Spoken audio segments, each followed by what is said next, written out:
And a very good Thursday afternoon, 4 o'clock Eastern New York time, whatever's time zone you're in. Welcome to the show. You're listening to the Sports Wagering Zone, coming to you live from Charlotte, North Carolina, right here on the I-95 Sports and Entertainment Network.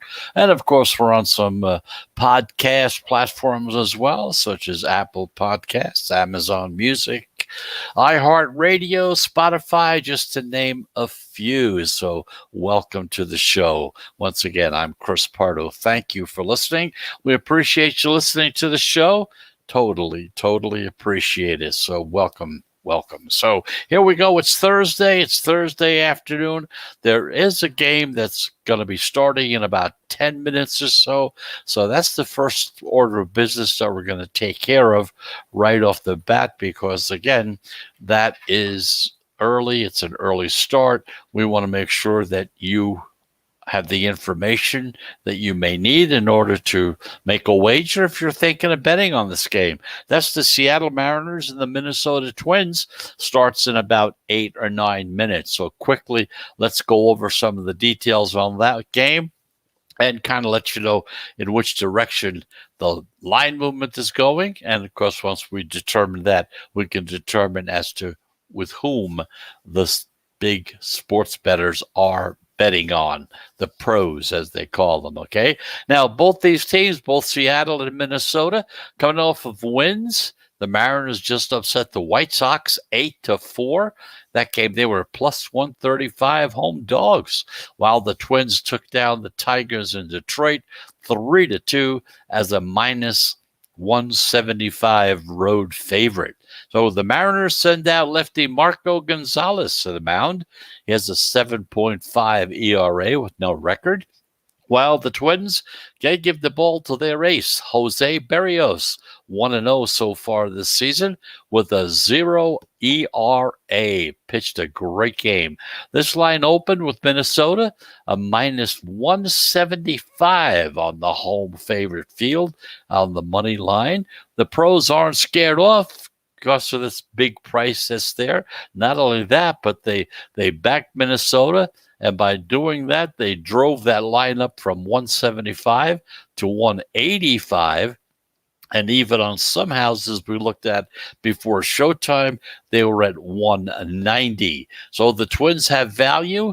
They're a non-division home favorite with a line movement in their favor, plus a favorite with a low total. Minnesota is a plus 16 in run differential, while the Mariners are a minus 6. The Mariners are hitting 193 as a team. Thus far, the fifth worst batting team in Major League Baseball. The Twins rank 8th in their batting, and their average batting is 259. So that's the story. Seattle, Minnesota. The pros are on Minnesota. If you like Minnesota in this game, you're going to have to lay some wood. It's up to 185, 190. And of course, we got about 5 minutes or so before game time. It may even climb a little higher. But that's the direction that the pro money is going on to the Minnesota Twins against the Seattle Mariners. So the game is starting in about 3 or 4 minutes. You still have time. If you have mobile betting, just flip out your phone, throw it on, and make your wager as you see fit. But understand, if you're going to be betting on the Twins, you're going to be laying a lot of wood, as they say. So anyway, that's the story there. And when I tell you that, we normally start by telling you what's coming up on the show today, as well as to determine what happened yesterday. But today, because of the time frame, we decided it'd be a good idea to let you know about this game before it actually started. We got a full report on the baseball system that we've been using. We'll let you know about that when we come back from our break, because there's one other game that we're going to be talking about later on in the day that's also on the schedule. So in the meantime, let's take a look at yesterday and let's see what happened as far as betting is concerned in these major sports. In the NBA, The Suns were 2.5-point dogs. They were plus 120 on the money line. They upset the Jazz 117 to 113. It was an overtime game, and it was a Western Conference marquee battle. It was the big battle. Everybody's talking about the various players on the Jazz that seem to be moving the Jazz in the right direction. But yesterday, the Suns won out. The favorites went 6-3 straight up, 5-4 against the spread. The favorites still lead 376 to 367 against the spread. The biggest upset yesterday was by the Rockets. They were 10-point dogs against the Mavericks. The overs went 6-3 to improve their slim lead to 380 over 376. That hasn't been much of a big movement. It's usually one or two.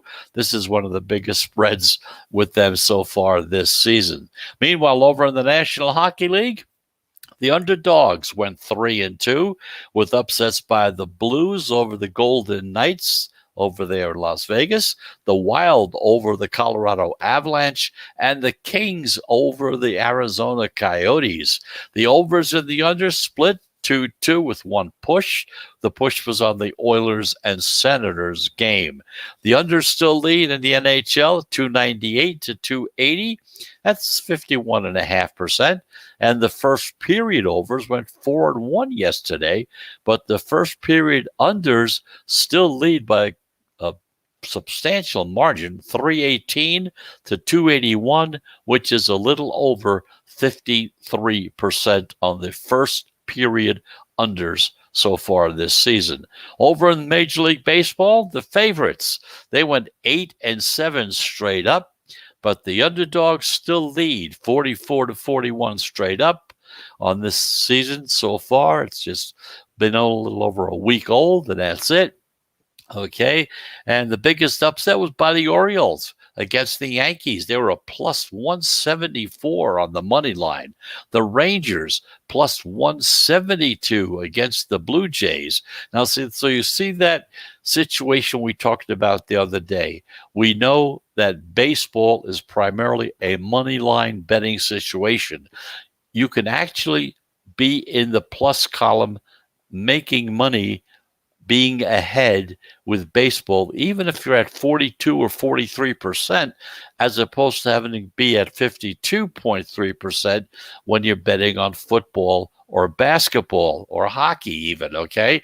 So here's a good indication, because if you took the Orioles, you bet 100, you got back 174, okay? So you could afford now to lose another game somewhere in there. Yeah, you'll be losing $26, let's just say, for the sake of argument.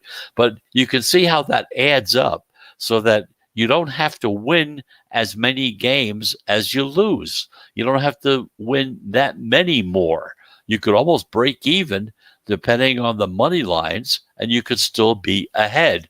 The Rangers were plus 172 against the Blue Jays, the Orioles plus 174 against the Yankees. So kind of want to point that out to you so you see sort of how that works. The unders went 9-5-1 with one push yesterday. St. Louis against Miami. The number was 7 in that game. And of course, the unders take the lead now, 45 to 41. So that's a look at Major League Baseball, the NBA, and the NHL as far as what happened yesterday afternoon, and last night. So we're going to take our first break, and when we do come back, we're going to take a look at another game on tap for tonight as far as baseball is concerned. And once again, just before we do go to the break, just remind you once again about the Seattle Mariners and Minnesota Twins.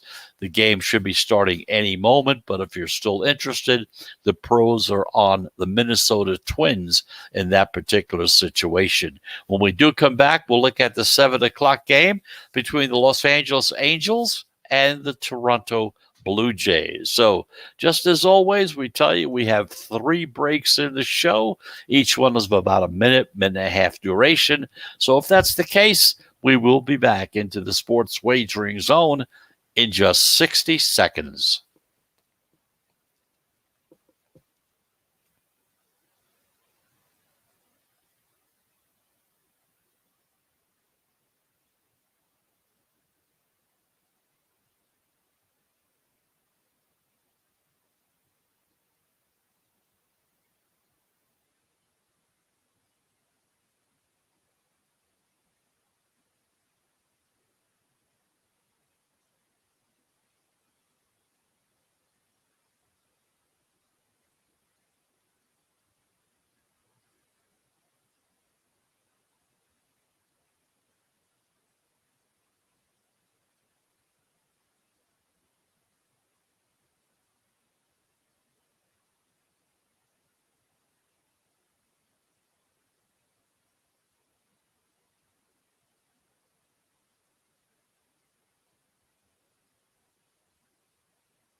And welcome back. Welcome back. You're in the sports wagering zone. I'm Chris Pardo. We're coming to you live from Charlotte, North Carolina. We're on the I-95 Sports and Entertainment Network, as well as podcasting on Apple Podcasts, Amazon Music Podcasts, Spotify, you name it. We're on most of the major platforms as far as podcasting is concerned as well. So thank you very much for listening. Well, we talked about baseball. Of course, we talked about the game that started or just going to be starting, depending on how it is. Seattle Mariners against the Minnesota Twins. In that particular game, the pros do like the Twins. But like I said, you're going to have to lay some very heavy wood in order to bet on that particular game. Meanwhile, at 7 o'clock Eastern Time, you got the Los Angeles Angels against the Toronto Blue Jays. This is a non-division game, and it's the first road game for the Angels. They've been playing at home so far. They're 4-2 as far as their record is concerned, and it's the first game for the Jays. The game will be played in Dunedin, Florida, as the Jays remain locked out of Canada because of the COVID restrictions. Yeah, you have to understand, Toronto does not play in Toronto. The reason, because of COVID, you have that 7 to 14-day waiting period if you're going to go from the United States to Canada or back and forth. So what they did was they have a place down in Florida, and it's let's see what town. Dunedin, Florida is where they play, and they're doing that today. This is the first time they're at home. They've been on the road ever since the season started, and of course they're 3-3 as far as their record is concerned. The Angels are going to start Griffin Canning. He has no record and no ERA so far this season, while the Jays come back with Ross Stripling. He's 0-1 this season with an 8.1 ERA. The line opened with the Jays. They're a slight minus 110 home favorite, and the Angels are an even money plus 100 dog. The Angels have a better record, and the Jays, they just dropped 2 straight to the Rangers, who are even a worse team than they are. Now, as a result of that, the public is all over Mike Trout in a virtual coin flip game. So, despite of that, we've seen the line move slightly further toward the Jays, going from being a minus 110 to a minus 115 on the money line. What this usually means is that pro money is trying to get in low on the Toronto Blue Jays. The Jays have leaned on their pitching thus far. They're ranking 9th in ERA at 3.27. Meanwhile, the Angels are down on the list and at about 21st in the league at a 4.83 ERA as well. So that's the story. The game's at 7 o'clock, a little after 7. Los Angeles Angels against the Toronto Blue Jays. This is a Toronto Blue Jays home game, but again, they are playing in Florida until the COVID situation straightens out a little more and they go back to Canada and then go back and forth, which they cannot do right now because of the restrictions that the various governments have placed on movement in between the states. So that's the story. And again, earlier, the game we talked about, Minnesota Twins and the Seattle Mariners, the pros were on the Twins. And in this particular game, they are on the Toronto Blue Jays. So those are the games that we have on tap for today. And like I said before, we're working with this little system that has been working very well with our NFL season. We did very, very well with the college tournament games as well. It's very simple. It's a matter of watching the line movement, seeing in which direction the line moves. Once you determine which way the line is going, you can tell them which direction the pros' money is going. And that's the basic premise of the system. Go on the coattails of the winners. The pros are in the 60% winning bracket. And again, they don't win every game. But again, because they win 60% means they're losing 40%. So even though they'll put you over the top, unless you're betting some big money, you're not going to be making a lot of money. But understand, even though they're at 60% or 59 or whatever each individual one is at, they are betting big, big dollars. That's how they can make their living at what they're doing. If you're going to be making, $50 bets, $100 bets, you'll come out ahead at the end of the season, and maybe enough so you go to a nicer restaurant to go have dinner with your wife or whomever, and or maybe buy a new car or something of that nature. But we follow the pros wherever they go. Most of the time, they're contrarians. They usually go along with the underdog, although they will jump onto a favorite, as you can see, whenever they feel there is some value in that situation. So coming into today's games, so far we've had 15 wagers that we bet on. 7 winners, and 8 losers. So we're one game behind as far as winning and losing is concerned.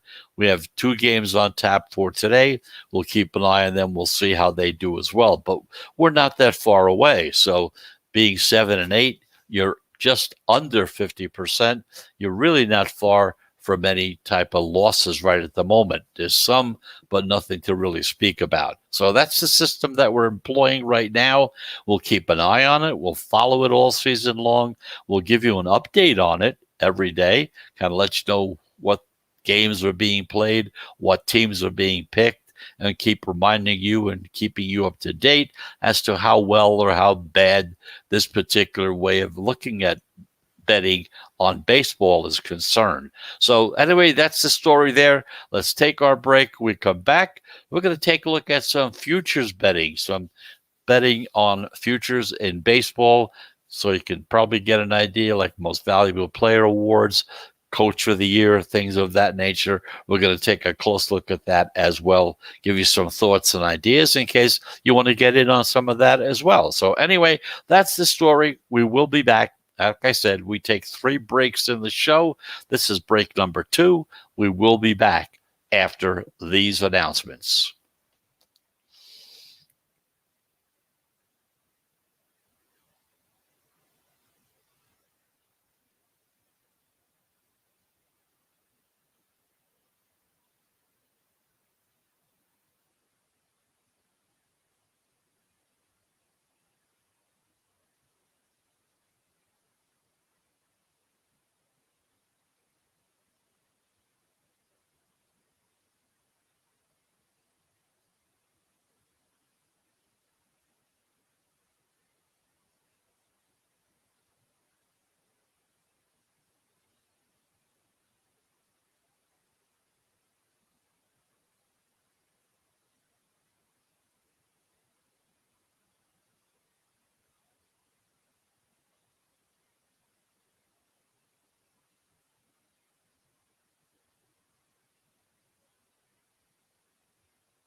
And welcome back. You're back in the sports wagering zone.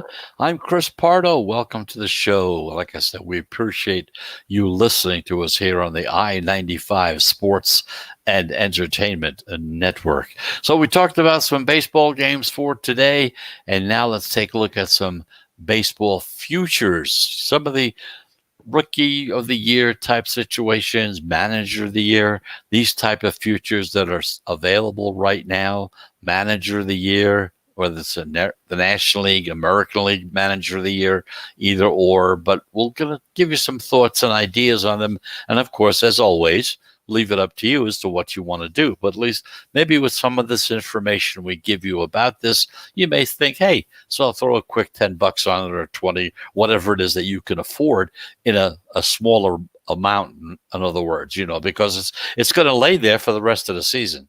That's the negative aspect of betting futures in baseball, because you're going to take money, put it into this pot.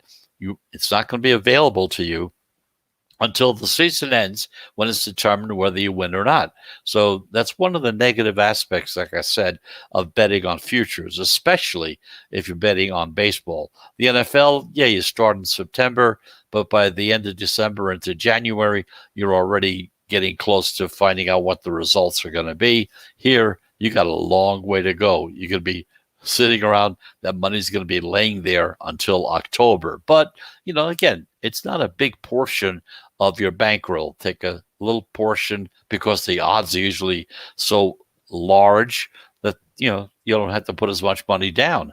So now that this Major League season has started, like I said, it's time to turn our attention to some of the offerings that are available in these futures markets. To begin with, looking at the American League Rookie of the Year. The selections are Jared Kelenic, who is 10-1 at DraftKings, Andrew Vaughn, who's 20-1 at BetMGM. Now, Randy Arozarena is the favorite at 7-2, with Kelenic, Wander Franco, Ryan Mountcastle, and Nate Pearson all near the top of the leaderboard at most of the sports books. Now, Vaughn, who made the White Sox opening day roster, has already come down to 11-1 at DraftKings, but he's 20-1 at BetMGM. Now, once again, we kind of tell you, and we've been talking about this for many years, that's why you want to deal with more than one sports book. Westgate opened Vaughn at 100-1. Okay, then it dropped down to 60-1. Now he's down to 11 or 20-1. Okay, so BetMGM has him at 20-1. DraftKings has him at 11-1. So that's what I'm saying. You could get in early enough, 100-1. Yeah, so you don't have to lay out as much money on him. Okay, so again, we're talking about Randy Arozarena, and of course, talking about Vaughn as well. So he's the one that you want to take a look at from the White Sox. He finally made the roster, 11-1, 20-1. He's somewhere in that area, depending on who you're dealing with. Now, Kelenic, who was the Mets' first-round pick in 2018, was not on the Mariners' opening day roster, but he'll be up the day after the Mariners gain an extra year of control over him, and when he's up, he'll play every day. Now, I think there are a lot more contenders in the American League than in the National League. If I didn't already have money on Kelenic and Vaughn at better numbers, I'd bet them here at 10 and 20-1 respectively. Now, National League Rookie of the Year. The selection is Trevor Rogers, 40-1 at DraftKings, okay? Ke'Bryan Hayes is the favorite. He's the short favorite at 7-2. And, of course, he deserves to be, because he'll be the Pirates' everyday third baseman. So you get 500-plus at bats, and you can put up some really great numbers. And, of course, most people think he's a future star. And 10-1 was where he was at a few days ago. Now down to 7-2 as the favorite. Okay, still looks like a pretty good bet, even at 7-2. Now Marlins pitcher Sixto Sanchez, he's the second favorite, 5-1, but he's opening the season in the minor leagues, so he won't get the innings that he needs to seriously compete for that Rookie of the Year award, and he's down to 5-1, which, again, is not really a good number if you're going to bet on a guy who's in the minor leagues and you don't know when he's going to be coming up. The only pitcher who should be under 10-1 is Ian Anderson of the Braves. Now, if you do need a long shot pitcher, DraftKings has Marlins' third starter, Trevor Rogers, at 40-1. Now, he's actually starting the year in the rotation, and he's worth a shot at 40-1 if you want to put something down. Now, some other long shots to think about. You have Jonathan India, started at second base and had 2 hits for the Reds, and he's at 40-1. Jazz Chisholm is the everyday second baseman for the Marlins, and he's at 30-1. Now, of all the players above 10-1, those are the ones that I think have a good chance of possibly getting in. When you're looking at 40-1, 30-1 odds, you don't have to lay out much money in order to participate in those particular futures. Meanwhile, the American League Manager of the Year, DraftKings and BetMGM, are among those offering the managerial markets. So in the American League, Matheny is at 40-1. I think that's a little high for the Rangers manager. I think he's going to do better than that. The Royals are 9-1 to make the playoffs, and if they do, Matheny would likely win the award. So they're at 9-1 to make the playoffs. If they do make the playoffs, the coach, the manager, he's the one that's going to get the credit. So he may likely get a good shot at winning that award. And at 40-1, he's looking pretty good. Now, Matheny at 41 is actually better than the Royals at 9-1 to make the playoffs. Okay, so if you're looking at that and you undecided which way you want to go, instead of betting the Royals to make the playoffs at 9-1, go for Matheny to become manager of the year at 40-1. Because again, if the Royals do make it, he's going to more than likely get the award. Now, the National League Manager of the Year, Don Mattingly, 30-1 at DraftKings. Similar argument that I have here.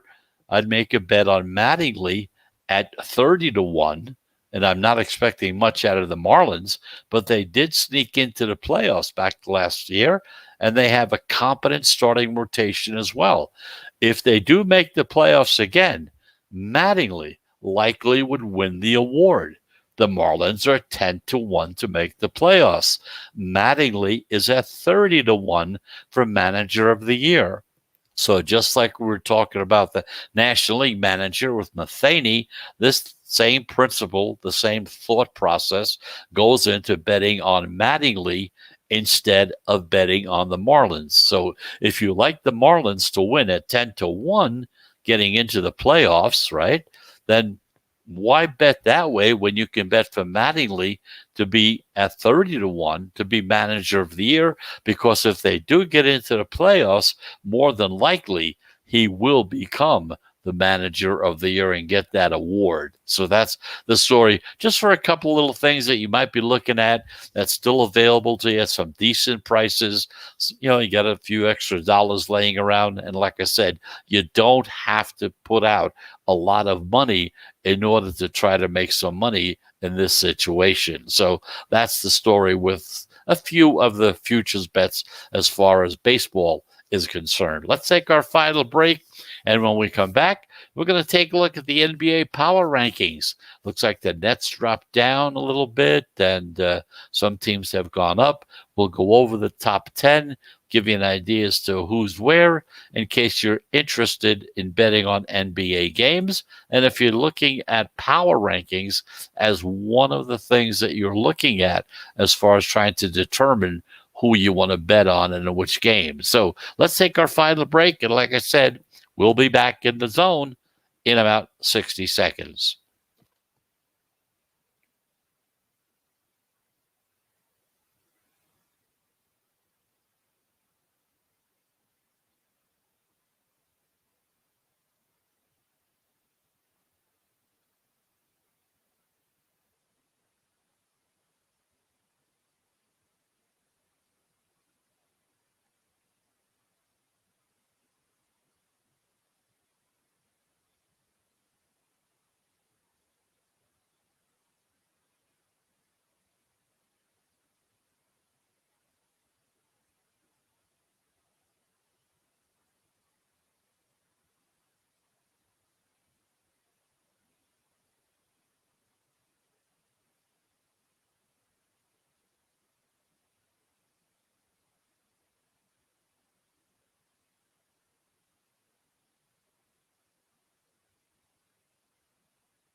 And welcome back. You're back in the sports wagering zone. I'm Chris Pardo. We're coming to you live from Charlotte, North Carolina on the I-95 Sports and Entertainment Network. In the meantime, let's take a quick look at the NBA Power Rankings. We talk about Power Rankings as being one of the cornerstones of handicapping. Power Rankings have a lot of influence as to which direction you should be going and which team you should look into as far as betting is concerned. It's very, very important to most handicappers, especially the pros. They do their own power rankings and they kind of do their own thing in that respect. We don't know what they are. They don't publish it by any way, but there are some very, very good systems that are out there and outfits that do give you power rankings. And the one that we're looking at right now was from the Vegas Sports Information Network out there in Las Vegas. They're very big into sports. These are the power rankings the way they see them, because there's a new team on top of the power rankings for them this week. The Nets continued their inconsistency, and coupled with the loss of James Harden because he got injured, has pushed the Suns now to the top of the list. Phoenix continues to treat the regular season with the utmost of urgency, and they've lost just 3 games since the All-Star break. Now, no one is playing better basketball right now than the Phoenix Suns. Now, after saying that, there are plenty of great performances over the last week in the NBA. The Utah Jazz moved up a spot after a strong week, while the Dallas Mavericks and the Denver Nuggets push forward after undefeated weeks. So let's take a look at the top 5 in the league so far as they look. The Phoenix Suns, like I said, last week they were number 3. Now they are in the number 1 spot. And last week they were 3-0 straight up, and they were 2-1 against the spread, because the wins, they just continue to come. So the Suns have found their way to the top of the power rankings. Phoenix led the league in offensive efficiency last week. They averaged 1.3 points per possession against teams like the Bulls, the Thunder, and the Rockets. Now, I know the opponents haven't been all that great, but they've been doing very well against them as well. The Suns are going to face the Jazz and the Clippers in games that weigh real heavily in the Western Conference. At number 2, the Brooklyn Nets, who were in the number 1 spot last week. During the week, they were 3-1 straight up, 2-2 against the spread, because they had injuries, a lot of inconsistent play, kind of knocked the Nets out of that number 1 spot. They needed a 12-0 run in the third quarter to even get past the Rockets. They lost to the Bulls, and they barely got by the Knicks. That week is part of a larger 3-10 against the spread slide, and the Nets offense has been the culprit. They're only averaging 113.5 points per 100 possessions. Meanwhile, the number 3 spot coming up from number 4, the Utah Jazz. They were 3-1 straight up, but they were 1-3 against the spread. Not very good in that direction. They posted the second best net rating of the week at plus 13.5, but its power rating right now is at its peak. Okay, the Jazz defense had seemingly come back to form before the week ended, but the Mavericks really beat them with 1.22 points per possession. That's a sign of things to come. In the number 4 slot, the Philadelphia 76ers, who were at number 2, dropped down to number 4. They were 2-2 straight up last week, 1-3 against the spread. Joel Embiid is back in the mix, but without him, the 76ers were not only listless on offense, but also terrible on defense when they lost to the Grizzlies. Their defense over the last 2 games has regressed quite a bit. Meanwhile, at number 6, we have the Milwaukee Bucks, who were number 6 last week. They're 3-0 straight up, 2-1 against the spread. The only blemish last week was that win over the Kings, in which Milwaukee did not cover, but the Giannis Antetokounmpo was put on the floor. Now, Denver Nuggets are also at number 6. They're tied with Milwaukee, coming up from number 7. At number 7, you have the Dallas Mavericks, move up from being number 8 the week before. At number 8, you have the Clippers from Los Angeles, who dropped down from the number 5 spot. And at number 9, the Miami Heat, moving up to 9 from 10. And finally, at number 10, the Los Angeles Lakers, who, like I said, were at number 9 last week. So those are the top 10 power rankings according to the Las Vegas Information Network.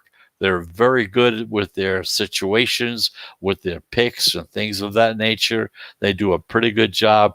They're just somebody you should keep an eye on if you're looking for power rankings, because doing it yourself, that is a job. There's no doubt about it. But they're very reputable. There's somebody you can watch, and that's the way you could think about going as far as that's concerned. So that's the story so far. As far as today's concerned, that's the end of the show. We'll be back again tomorrow. We'll be here at 4 o'clock, as we are every Monday through Friday at 4 o'clock. Boston, Baltimore, looking at some of the scores that are coming up here. We talked about Los Angeles against the Toronto Blue Jays in that particular game around 7 o'clock. The pros looking at the Toronto Blue Jays as their selection. So until tomorrow at 4 p.m., I'm Chris Pardo, coming to you live from Charlotte on the I-95 Sports and Entertainment Network. We'll be back again tomorrow. We'll see how the baseball situation is going. Maybe we'll have a few selections for you tomorrow, but we'll keep you up to date as to how well this particular little system that we've been working on is doing as well. So until tomorrow, once again, thanks for listening. Have a very pleasant Thursday. If you're betting on NBA, NHL, or any type of sports for tonight, I wish you the best of luck. I hope you do okay. Until tomorrow at 4 p.m., have a great Thursday, and we'll be talking to you again tomorrow. Goodbye, everybody.